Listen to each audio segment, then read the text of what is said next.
So let's start with the language education policy and tools. The general policy orientation of the Council of Europe in this, as in every other of its activities, goes back to its foundational aims, which are to defend human rights, democracy, and the rule of law.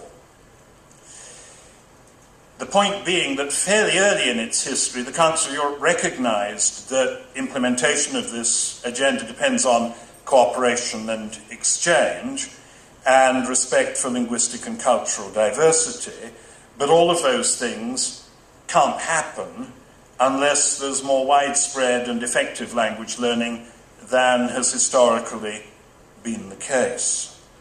I think I'm right in saying that at no point in its history has the Council of Europe's official position not been there ought to be more and better language learning. Whether that's a measure of impact and progress, I'm not sure. So since the 1970s, the Council of Europe has developed tools to support language learning for purposes of communication.